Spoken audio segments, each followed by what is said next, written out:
Amen. Et bien voilà, on m'a demandé ce soir de pouvoir vous partager le témoignage de ma conversion. Vous pouvez dire, ça allait, la médecine, Dieu, tout ça colle vraiment ensemble. Et bien je suis un signe vivant devant vous afin de vous dire oui. On peut être médecin, scientifique, et croire en Dieu, et croire en Jésus, et même chanter et louer, même lever les mains pour Dieu. Il n'y a pas de honte à ça. N'oubliez pas, le roi David, il nous est dit dans la parole de Dieu, dans l'Ancien Testament, que le roi David, il était roi d'une nation énorme, peuple choisi. Lui, quand l'arche de l'Alliance était là, il tournoyait avec force autour de cette arche, il dansait de joie pour montrer à quel point il aimait Dieu, comme un petit enfant alors qu'il était roi. Et pour ça, sa femme l'avait méprisé. Il s'est dit, purée, mais lui, c'est vraiment un gars. Il n'a pas peur de danser, en plus devant tout le monde, mais la honte. Et il nous a dit que ça n'a pas beaucoup plu à Dieu, elle était stérile, cette dame. Bon, c'était pas pour polluer l'ambiance, mais c'est pour dire quoi? C'est pour dire que ce que vous vivez dans cette rite en l'an 2015, vous n'imaginez pas que vous avez inventé quelque chose de nouveau, c'est depuis toujours. Louer, chanter Dieu, c'est une grande partie de ce que le Seigneur aime, cette louange où il nous invite dans les psaumes à le louer. Donc oui, vous n'êtes pas des extraterrestres, vous n'êtes pas grâce à part, un petit peu par des lisseurs en poule ou autre. Je vous rassure que non, parce que voilà, les rois de l'Ancien Testament et puis les saints et puis toute l'Église nous montrent que oui, la prière de louange est une vraie prière. Donc continuez. C'est pas pour ça que je t'ai mis les si, on va voir ça. Oui, vous étonnez pas, en temps je donne mon témoignage et puis je sais pas pourquoi t'accélérer sur un truc, mais on va s'y habituer, on va prier l'Esprit Saint et je vous demande de prier pour moi pour que l'Esprit de Dieu puisse emplir ma bouche afin que je puisse témoigner de son amour. Amen. Afin qu'à bientôt puisse un petit peu déguerpir et laisser un peu plus de place au Seigneur. Amen. Tu crois que ça peut être possible? Ça fera le premier miracle de ce soir. Alors, moi j'ai grandi dans une famille catholique. Il y en a qui ont grandi dans une famille catholique. Bon, quoi ça sert finalement à grandir dans une famille catholique? Amen. J'ai grandi dans une famille catholique, je suis né au Liban, j'étais très content de rentrer dans la petite place d'ailleurs, j'ai vu un beau gros drapeau libanais. J'ai dit, merci Seigneur, tu m'appelles vraiment avec beaucoup de. Amen.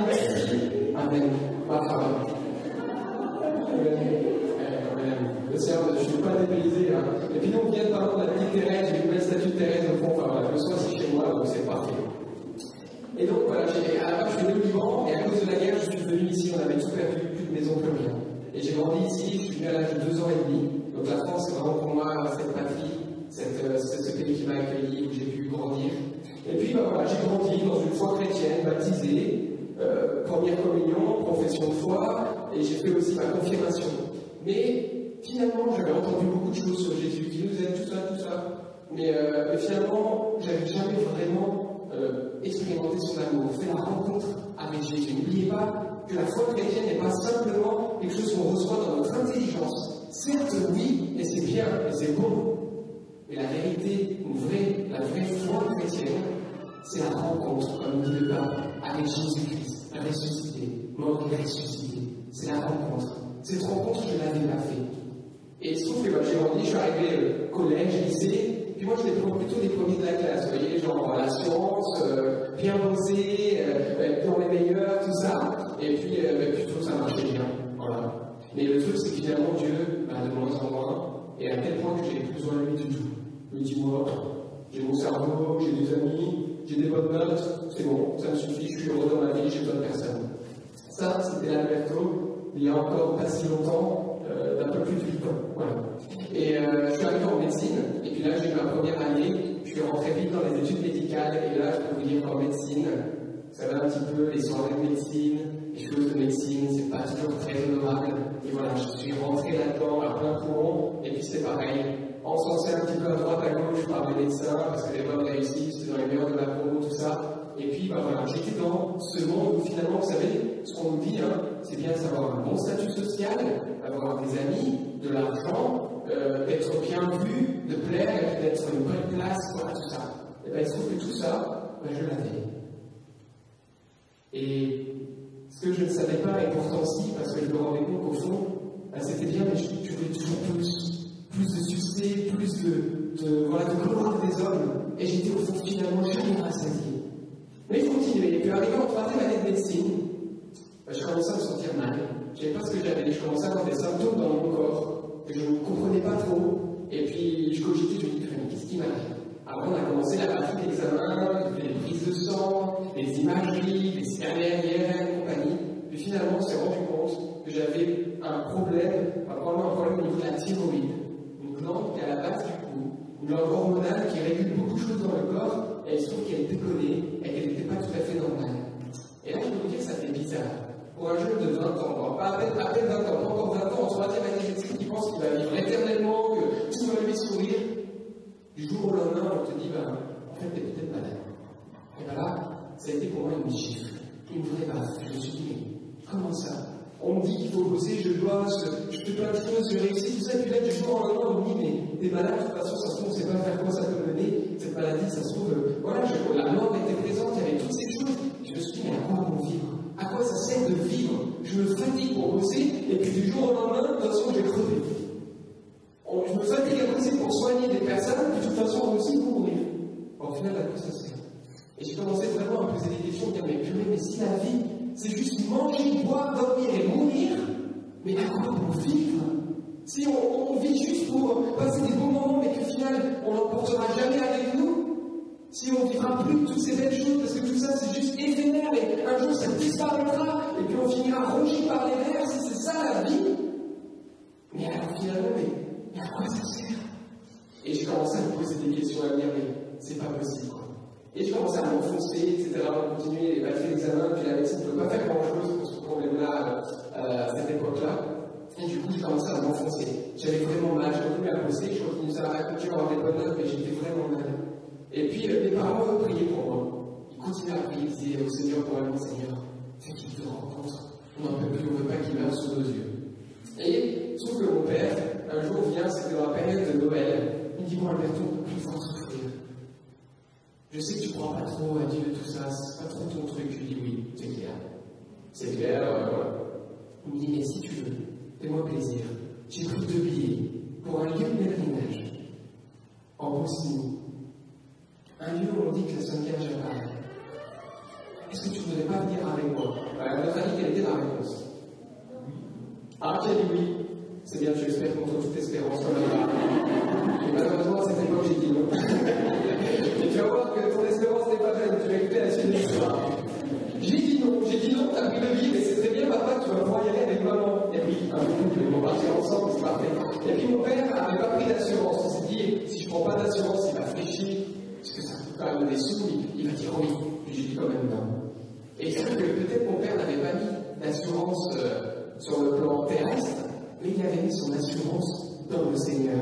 Et comme notre frère ici, il a espéré contre toute espérance que je dise oui.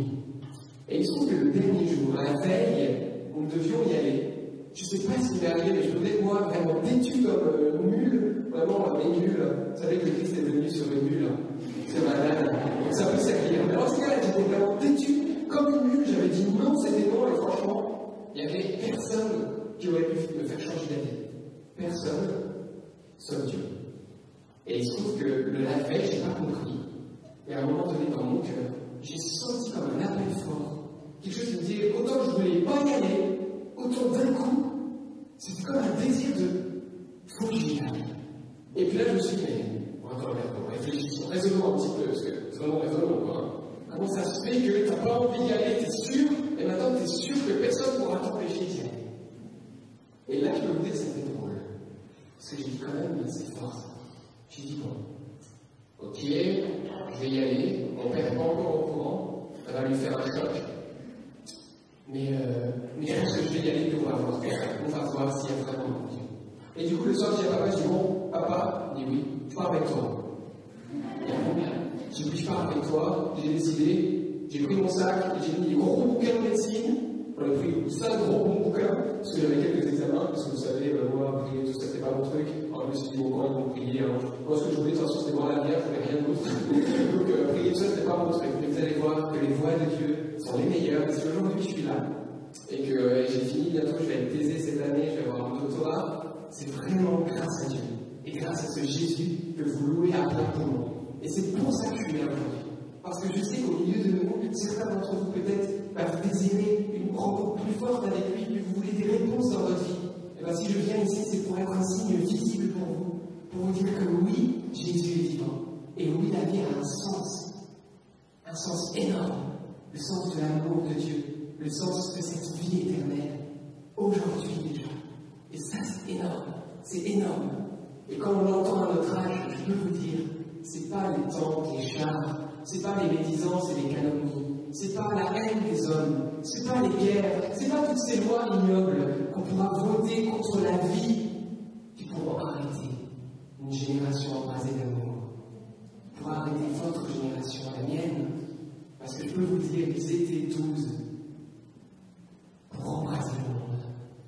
Se sont laissés saisir. Frères et sœurs, on est tellement nombreux ici. Laissons-nous saisir, parce que je peux vous dire que le monde a besoin de sentir la bonne odeur du royaume de Dieu et à travers nous. Et le Seigneur le désirait. Croyez pas, tu te crois nul, c'est très bien. Tu penses que tu es incapable de rien, c'est très bien. Tu penses qu'on t'a mis de côté, on t'a dit toi, tu ne pourras rien tirer de toi. Vous savez, parfois il y a des profs qui nous sortent ça. Je te dis, c'est très bien. Parce que si tu es le rebut du monde, ben, c'est pas bien ce qu'ils ont fait. Mais c'est très bien si tu te sens vraiment, tu penses que tu ne peux pas. Parce que sache que c'est ce qu'il y a de fou dans le monde que Dieu a choisi pour confondre ce qui est sage, nous dit l'apôtre Paul. Et n'oubliez pas qui a choisi le prophète. Vous savez, dans l'Ancien Testament, il y a un prophète qui vient et il dit Dieu m'a dit qu'ici il y avait un de tes fils qui va être roi. Et le père, il met plein de tous ses fils, sauf un. Il aimait tous. Puis le prophète, il dit mais non, c'est pas lui. Puis il mettait les plus beaux, les plus costauds. Mais non, c'est pas lui. Mais t'es sûr qu'on n'a pas un autre? Et cet autre qui était là-bas dans les terres pâturages, c'est David. Il était là, tranquille, avec son petit bâton, à essayer de s'amuser avec sa petite fronde et tout ça, tranquille. Mais lui, personne n'avait compté sur lui. Mais personne n'aurait misé sur lui. Et pourtant, il est celui qui a le plus écrit les psaumes inspirés. Il est celui dont Dieu vraiment fait l'éloge. Et on dit que Jésus est le fils de David. Et ce David était ce roi que Dieu a choisi. Vous comprenez? Croyez pas. Vous avez votre part ici. Et il se trouve que je me suis retrouvé dans l'avion et puis je me suis retrouvé rapidement sur les routes de Bosnie-Herzégovine, à Medjugorje, en direction de Medjugorje, un lieu d'apparition mariale, qui est en cours de discernement par l'Église, où il dit qu'il y a des belles grâces qui se font. Et je me suis retrouvé dans ce bus qui tanguait, qui donnait franchement la nausée. Et franchement. Et puis là, j'ai entendu un gars qui était comme ça, avec le micro, qui dit voilà, moi, c'était le guide, dis-moi si je suis là, c'est parce que ma vie a changé. J'ai fait une rencontre avec Dieu. Avant, je vivais que pour moi et que pour mes petits poissons. J'étais pêcheur, je n'avais rien à faire des gens. Mais aujourd'hui, j'ai rencontré Jésus, il est vivant, tout ça. Alors imaginez-vous dans ma petite tête de scientifique, j'ai dit toujours encore un tango, un timbré. Mais le pire, c'est qu'il n'était pas le seul timbré. Ils ont tous commencé à sortir des chapelets et à prier. Et là, je suis encerclé par des gens timbrés. Elle a commencé à prier, là, j'ai dit ça suffit, cette mascarade, j'en peux plus. On me dit que Dieu existe. Ok. On me dit que Jésus nous aime. Ok. Alors j'ai levé la tête, et ça a été ma première prière. Et c'est là où je veux vraiment insister pour chacun d'entre nous. Souvent on prie, voilà, j'ai besoin d'une bonne note, c'est très bien, c'est très bien. Mais à ce moment-là où j'ai levé la tête, j'ai dit, mon Dieu, moi je n'ai pas quitté. On m'a dit que tu nous aimes tellement que tu es venu, tu as envoyé ton fils unique Jésus. Tu l'as envoyé pour qu'il vienne nous montrer combien tu nous aimes. Pour qu'il vienne pour nous sauver de la mort, pour nous sauver de ce mal, du péché, de toutes ces horreurs. Il paraît que Jésus faisait des miracles et des merveilles, il rendait la vue aux aveugles, il ouvrait les oreilles des sourds, les muets parlaient, les démons étaient chassés, il ressuscite Lazare qui puait depuis 4 jours, l'Écriture. Il dit, mais c'est merveilleux tout ça. Alors je trouve ça géant, je dis, mais c'est merveilleux tout ça. Et puis en plus, tu disais que des paroles d'amour. Est-ce que vous avez déjà entendu quelqu'un dire, aimez-vous les uns les autres, comme moi je vous ai aimé, et il n'y a pas de plus grand amour que de donner sa vie pour ses amis. Quelqu'un qui nous dit, aimez vos ennemis. Bénissez ceux qui vous maudissent. Faites du bien à ceux qui vous haïssent. Et priez pour ceux qui vous persécutent. Est-ce qu'on avait entendu un Dieu si bon venir jusqu'à nous pour nous dire on vous veut du mal? Eh bien, vous, la vraie force de l'amour, c'est de vouloir le bien, même à ceux qui vous haïssent. Et il a parlé, et il nous a dit qu'il nous aimait. Et malheureusement, à cette époque, le monde n'a pas voulu son amour. Finalement, notre péché, nos convoitises, l'ont mené jusqu'à la croix. Imaginez-vous, Jésus, il est innocent, il est saint, il est beau, il nous aime. Imaginez-vous si on pouvait croiser le regard de Jésus. Et on pleurerait de joie. On tomberait à genoux et on dirait, mon Dieu, alors je suis vraiment aimé de Dieu. Et Jésus sur la croix, et nous sommes cette sainte semaine, alors que les Romains sont là en train de lui mettre les clous, les pharisiens se moquent, il est écartelé véritablement sur cette croix. Je peux vous dire que même sur le plan physiologique et médical, il n'y a pas pire mort que cette agonie sur la croix où il va mourir, vraiment son cœur, la pression de son cœur va presque éclater, il va être dans cette apnée, cette asphyxie lente, terrible. Et alors que, voilà, il est sur cette croix et qu'on se moque de lui à ses pieds, Marie est là, elle prie, elle pleure. Et Jésus, il nous regarde, il regarde toutes ces personnes à ses pieds, et ceux-mêmes qui se moquent, et il tourne les yeux vers son Père et il dit, Papa, Père, pardonne-leur. Mais imaginez-vous qu'il a presque plus de souffle, et les quelques paroles qui sortent de son cœur sont le pardon pour ses ennemis. Il n'a pas seulement parlé, il a agi, il a donné sa vie. Vous vous rendez compte que de le suivre, c'est le plus beau des chemins, parce que c'est le chemin de l'amour. Et je peux vous dire qu'on pourrait même jusqu'à tuer votre corps, votre âme. Personne ne peut y toucher. Personne. Et je vous témoigne parce que je suis d'Orient, et mon papa est pas loin de la frontière syrienne. Il est missionné là-bas par l'église catholique grecque, melkite catholique là-bas. Il annonce la bonne nouvelle sur la frontière syrienne. Et on sait que là-bas, voilà, les chrétiens sont décapités, les chrétiens sont crucifiés aujourd'hui, leur sang est versé, et jusqu'au bout, ils aiment comme Jésus a aimé. Et moi j'entends ces familles, ces mamans qui ont vu leurs enfants mourir, je les entends dire, Seigneur, pardonne à ces bourreaux, nous sommes fiers de nos enfants parce que nous croyons qu'ils sont près de toi, ce sont des saints, et ils pardonnent même à leurs ennemis. Est-ce qu'on a déjà vu cela? C'est énorme. Et c'est aujourd'hui. Et alors j'ai dit, c'est vrai qu'il est mort sur la croix, qu'il est ressuscité. C'est vrai qu'il a vaincu la mort. Et bien j'ai dit à Dieu, prouve-moi et montre-moi. Et je lui ai dit, si tu me montres, je te donnerai la vie. Je crois en toi, c'est vrai, ça me paraît trop beau. Je trouve ça trop beau, mais je veux simplement savoir si c'est bon. J'ai rien eu, j'ai pas eu de signe franc, j'ai pas eu, comme Paul, une apparition, mais j'avais fait la vraie prière, la première prière véridique de mon cœur. Et arrivé là-bas, il se trouve que je suis arrivé sur les routes, à la Medjugorje, je suis descendu du bus. Et à ce moment-là, j'ai mis les pieds, je vais vous donner mon témoignage. C'est un témoignage qui va être vraiment, je l'espère, le plus authentique, le plus crédible, mais qui est mon témoignage.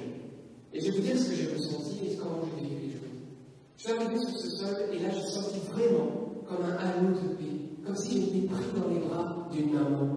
Et je crois que vraiment c'était cette présence de la Sainte Vierge. J'avais l'impression d'être pris dans les bras, mais un amour à la fois fort et doux. Et je me suis dit, mais je me sens bien, c'est quoi ce truc? Je me suis dit, c'est probablement cet effet psychologique de masse, là. Je me suis dit, on me casse la tête avec un Dieu, vous voyez. Mais en même temps, c'était quand même là. Je vais vous dire, non, c'était là. Et puis, il se trouve que voilà, mon père a eu une très belle grâce ce soir-là. Moi qui cherchais à voir la Sainte Vierge. Et en fait, c'est mon père qui l'a vu. Il a vu la Sainte Vierge qui était entre les deux sapins. Dans l'église, c'était le temps de Noël. Il l'a vu qui était là, qui était au milieu des sapins en hauteur. Elle était là. Elle portait sur son bras l'enfant Jésus, qui était debout. Et mon père a compris que la Sainte Vierge allait me relever, que la Sainte Vierge par Jésus allait me remettre debout, et que ses prières n'étaient pas vaines, que ses larmes n'étaient pas vaines, comme vos prières ne sont pas vaines. Et il se trouve que moi je sentais cette paix comme pris dans les bras, comme le petit Jésus, lorsque mon père voyait la Sainte Vierge. Et on peut vous dire que quand je suis rentré dans cette chambre, je dis, papa, tu sais, je me sens bien, je ne sais pas ce qui se passe, mais je sens l'amour dans mon cœur. Et mon père me dit, tu sais, avec Dieu, il m'est arrivé un truc un peu bizarre ce soir. J'ai vu quelque chose entre les deux sapins, et ça ressemblait vraiment à une Sainte Vierge. Et alors vraiment un petit Jésus. Et là, je me suis dit, c'est vrai, il avait les larmes aux yeux. Et moi, j'étais vraiment tombé les là, j'avais des rituels, mon père, on était là vraiment, il fallait voir la scène dans la petite chambre, là, aussi. Et là, purée, quand même, on est à peine arrivé, il se passe des trucs vraiment bizarres ici. Et puis mon père, il dit, tu sais, avec nous, t'as demandé des signes à Dieu et Dieu, il t'aime. Aujourd'hui, il t'en donne. Et tu sais, ce que Jésus veut, vous pouvez voir des morts ressuscités, vous savez, les pharisiens non plus, hein. Mais ce que Jésus veut, te donne des signes, mais pourquoi? Pour que tu puisses venir jusqu'à lui, pour que ton cœur, le cœur le plus profond de nous-mêmes, puisse se tourner vers lui. Et il il m'a dit, mon papa, il m'a dit ce que Jésus veut, c'est ton cœur. C'est que tu lui fasses de la place dans ton cœur. Et là, vous vous souvenez ma prière, j'avais dit, si tu me montres, je te donnerai mon cœur. Et puis j'ai dit, t'as raison. Je vais faire un pas vers lui et je vais lui filer les clés de mon cœur. Je vais lui donner les clés de mon cœur. Je suis d'accord. Je dis, mais comment on peut faire? Il m'a dit, j'ai une bonne solution pour toi. Je dis, ah bon? Elle dit, ah bon. Et il me dit, pareil qu'il y a vraiment quelque chose de fort qu'on peut vivre. C'est le sacrement du pardon, la confession. Et il me dit, la confession, et là, je reviens dans mon esprit et je le vois, le prêtre et tout ça, genoux, tout ça. Et je peux vous dire qu'en 3e année de médecine, mes péchés, ils étaient devant moi sans relâche. Comme il y a eu le psaume, je les voyais, c'était vraiment, Et là, j'ai dit, ah non, mais c'est horrible ça. Je dis, papa, t'es sûr que c'est vraiment la meilleure solution? Tu sais, Jésus lui-même a dit, et n'oubliez pas, Jésus ce soir vous dit et me dit, il dit, venez à moi, vous qui peinez et ployez sur le fardeau, et moi, je vous soulagerai. Et là, mon père m'a dit, il n'est pas venu te juger, il veut te sauver. Tu portes quelque chose, il veut te retirer ce venin, il veut que tu sois libre. J'ai dit, ok, mais est-ce que tu crois qu'il va envoyer les grillages? Il dit, ne t'inquiète pas, mon fils. Le truc, c'est que vous allez voir ce qui m'est arrivé quand Dieu veut, tu le fais. Je suis arrivé là-bas, et là-bas, il y a des portes les unes à côté des autres, où il y a des prêtres qui confessent en fonction de la langue des pèlerins. Pour les Français, il y avait un petit prêtre qui était là, et il y avait déjà une foule de Français qui attendaient. Alors déjà, j'ai eu un petit peu entré dans les pieds, le cœur qui palpitait, j'avais moyennement envie. Alors quand j'ai vu la foule, je dis, oh, Seigneur, c'est sûr que tu ne veux pas que je confesse aujourd'hui. C'est vraiment un signe de toi, c'est pas le jour aujourd'hui. En fait, on peut voir des signes aussi dans le sens. Et là, j'ai dit, papa, tu sais, on va pas attendre 5 heures pour j'ai dit, bon, ok. Et on a commencé à partir. Le truc, c'est que quand Dieu veut, Dieu fait. Et j'ai commencé à partir. Et à ce moment-là, je passe devant une porte où il n'y avait pas d'écriteau. Pas d'écriteau, donc pas de prêtre. Pas peur de passer devant. Mais le truc, c'est que Dieu, vous allez voir ce qui s'est passé, je vais vous raconter. Je passe devant, et au même moment où je passe devant cette porte, c'est comme si tout était au ralenti. Je vois une espèce de silhouette qui arrive, qui essoufflée, et en fait, c'était une religieuse qui avait son voile au vent, qui courait, qui a un truc dans la main comme ça. Et je me suis dit, qu'est-ce qui se passe? Je pose un peu les yeux, je me suis dit, qu'est-ce qui se passe? Et c'était vraiment, vous savez, comme dans les films. Et là, je me dis, mais qu'est-ce qu'elle vient faire cette religieuse enfant? Déjà, je pensais que la religieuse était dans des fauteuils roulants, moi. Et c'était des regrasses en train de foot, quoi. Des religieuses qui courent, j'avais jamais vu ça. Et là, je la vois arriver tout feu, tout flamme, avec un truc dans la main, et puis elle met un truc sur la porte. Elle a fait un truc, en fait, dans c'est un écriteau. Elle le met devant la porte. Et à votre avis, c'était quoi comme écriteau? C'était français. Et là, je regarde le truc. Non. Alors, il faut dire que j'ai fait un petit peu le sur moi-même, je me suis dit, c'est quoi ce truc? Et le truc, c'est que je me suis dit, bon, raisonnement. Tenez, là, c'était des moments, là, c'est préjudiciable pour moi. Bon, raisonnement, qu'est-ce qui c'était là? Je suis devant une porte, il n'y a personne, c'est moi le premier, on est écrit au français, j'ai vite compris qu'il y avait un prêtre qui confessait les règles en français. J'ai dit, mince. J'ai dit, bon, confiance. Moi, j'ai pas vu, voilà. Mon père n'a pas vu, personne n'a vu. Mais le truc, c'est que non seulement j'avais vu, mais mon père aussi avait vu, parce qu'il fallait pas la voir, c'est dur de ne pas la voir avant que je dis mais la foule de Français qui attendait aussi l'avait vu. Ce qui fait que tout le monde a commencé à arriver, et je me suis retrouvé premier d'une nouvelle file d'attente. Et les autres, les gens qui attendaient, ils me regardaient, non, vas-y, parce que j'attends qu'il y ait le premier. Et vous souvenez-vous les paroles de Jésus qui disait, les derniers seront les premiers. Et je peux vous dire, quand j'ai lu ces paroles après, je me suis dit, ah, mais quand même, je l'ai vécu. Vous savez, c'est comme aux urgences. Aux urgences, on prend toujours les plus graves d'abord. C'est-à-dire que voilà, lui, il est grave, on prend tout de suite, voilà, les douleurs dentaires, on la laisse pour plus tard. On prend le gars qui est dans le coma, tac. Je pense que Dieu avait vu là dans la foule, il a dit, oh purée, lui, c'est un bon poisson, lui, c'est un mauvais péché, lui, on le devant, tac, on le prend direct. Et voilà, le Seigneur est le meilleur pécheur qu'on peut voir, et il a vraiment péché un gros poisson. Voilà, c'est bon. Et du coup, là, j'ai senti vraiment la paix que Dieu fait au cœur. Je dis, bon, j'avais demandé des signes, mais pas des gros comme ça quand même, pas une famille de tricot. J'ai dit, bon, Seigneur, ok, j'ai compris, t'es pas venu me juger, t'es venu vraiment me sauver, et je vais y aller. J'ai ouvert, je me suis pas souvenu un grillage, puis quand je suis rentré, il y avait pas de grillage. Et là, c'était la deuxième. Et puis là, dans le cœur, j'ai dit, bon, confiance, sur ce prêtre, sur Bosnie, je ne reverrai plus. Allons-y, on balance tout, on crache tout, on dit tout, on offre tout, et voilà, amen. Et j'y suis allé, et puis voilà, je commençais à parler avec lui, et j'ai commencé vraiment à lui offrir toutes les choses de la vie, qui finalement étaient des blessures, c'était des choses où je n'étais pas forcément fier. Vous savez, je baignais dans le poker, dans les soirées, dans toutes ces choses. Vous savez que dans le monde qui oppresse tellement, où aujourd'hui vous savez très bien ce qu'on nous dit. On nous dit que notre corps que voilà, que allez, vivez, profitez, et puis de toute façon, vous allez mourir, allez-y, faites, essayez tout, et toutes ces choses. Et voilà, on pense que notre corps doit désirer les autres, on doit faire de notre corps un objet de séduction, toutes ces choses. Et là, j'ai compris vraiment, comme le dit l'Écriture, vous êtes le temple. Nous sommes le temple du Saint-Esprit. Et l'Esprit de Dieu habite en nous. Nous sommes les membres du corps de Christ. Dieu, a fait de nous ses enfants. Nous sommes de la race de Dieu. Ce Dieu qui a créé le monde et les univers, c'est notre Papa. Il a tout pouvoir et il a voulu avoir des enfants et c'est nous. Nous sommes de sa race, nous sommes dignes de sa dignité, saints de sa sainteté. On peut vivre et le suivre et faire les mêmes œuvres que Jésus a faites parce qu'il en a voulu ainsi.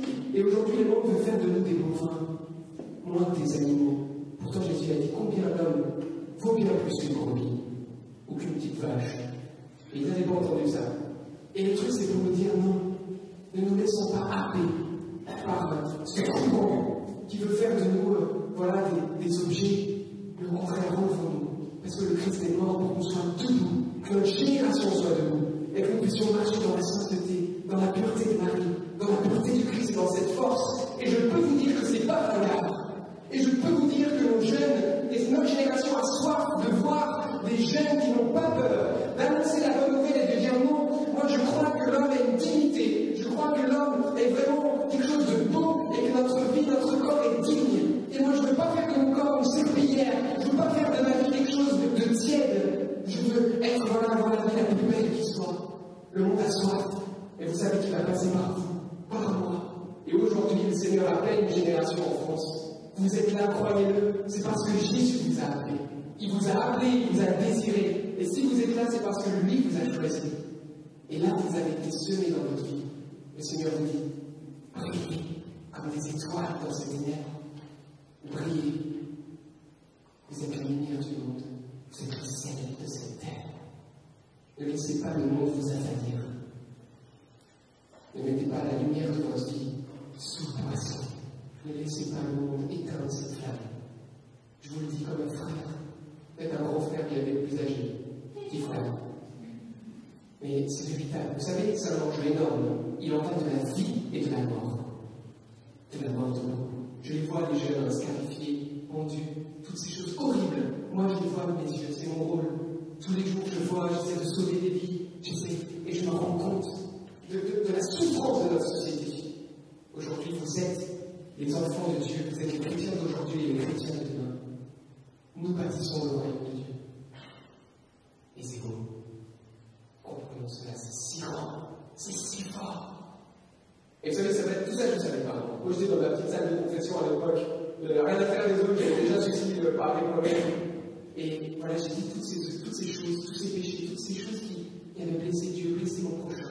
Et puis j'ai entendu ce prêtre, et je remercie Seigneur pour la présence de ce prêtre qui est avec vous, qui représente Jésus. C'est tellement beau. Voilà, c'est beau. Et j'ai entendu le prêtre qui représente Jésus me dire, Jésus, tu pardonnes tous les péchés. Va, elle est vie nouvelle, va et brille, va et resplendis, va et aime la vie, va et embrasse la vie, éclate-toi, va et vis une vraie vie digne.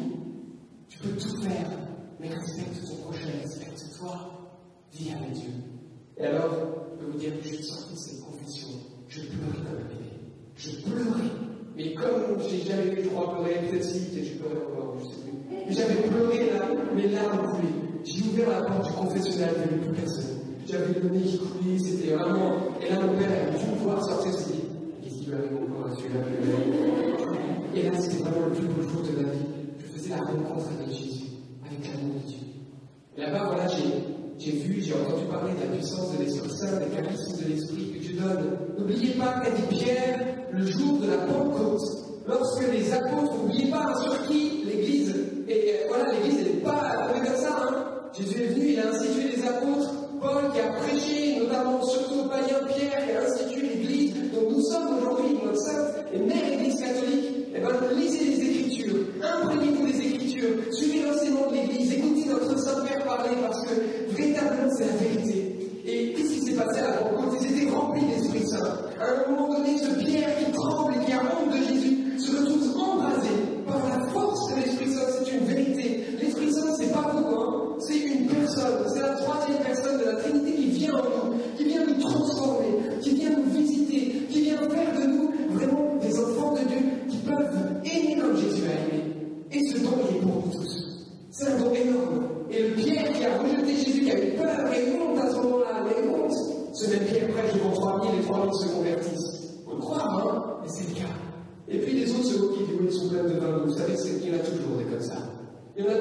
se moqueront de voir des personnes louer et vous aurez toujours des détracteurs.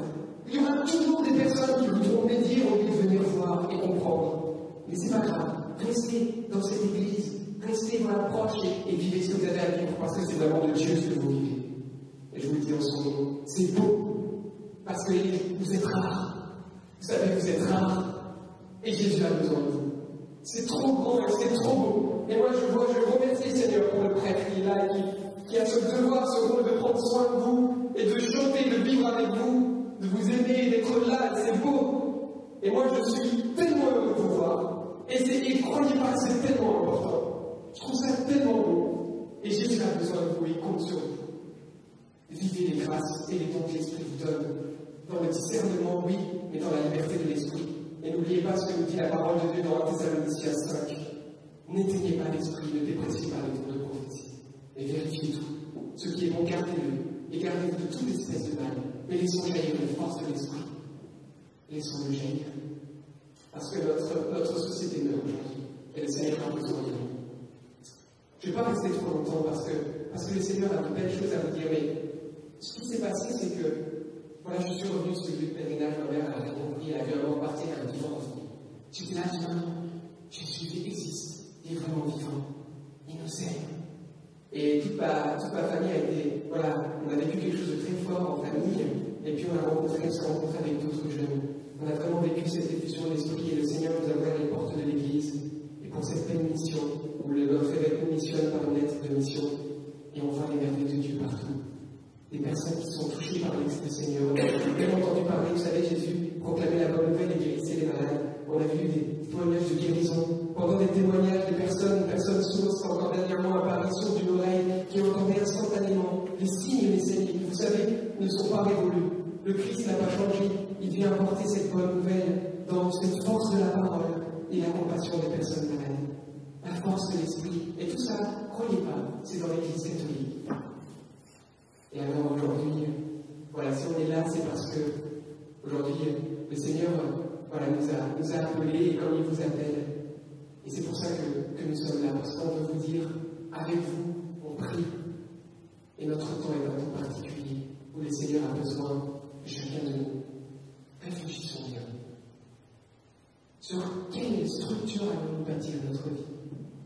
On est à un moment charnière. À votre âge, c'est le moment vraiment important. Est-ce que je vais construire sur du sable ou sur le roc du Christ?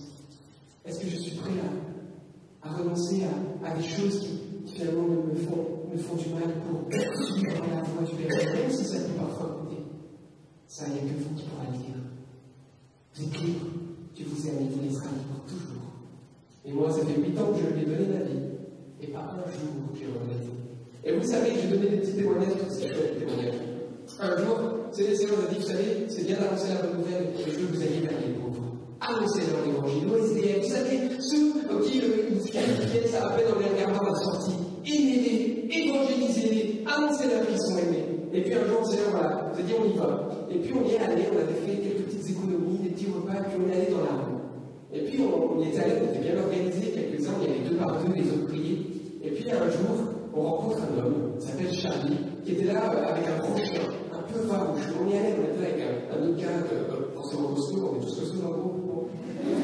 Et du coup, on était allé, puis les autres priaient, Seigneur, touche le cœur, voilà, et puis on est avec un repas, puis on a fait on dit bonjour monsieur, est-ce que vous avez faim? Voilà, on se présente, on est des chrétiens catholiques là, de la paroisse juste là, vous voyez, c'est juste ici. Et est-ce qu'on a préparé des repas aux Angolais? Il nous regarde comme ça. C'est gratuit, il est gratuit. Il dit quoi? Vous voulez m'empoisonner, c'est ça? Je dis, ça commence les problèmes. Et je dis, non, pas du tout, on a préparé ce matin, même nous, on a fait des économies pour faire ce sandwich. Il me dit, non, mais ça va pas. Et là, il sort un couteau grand comme ça. Ah ouais, il fallait bien pour le voir. Les enfants ont pris une photo, vous verrez dans l'éternité. Vous savez, le pape a dit, il y a trop de sérieux, il n'y a pas d'esprit, ça. C'est pas qui l'a dit, c'est le pape. Et à ce moment-là, il sort un couteau et il dit, savez-moi, le premier qui m'ennuie, je le plante. Et là, j'ai dit, purée Seigneur, tu nous as invités à aller vers nos frères et pauvres. Pourtant, on avait fait vraiment les choses pour vraiment pas se mettre en danger, parce qu'on ne peut pas faire n'importe quoi. C'est pour qu'on se fasse embaucher au premier qu'on rencontre. Et quand même, ça fait des mois de vie, quoi. Et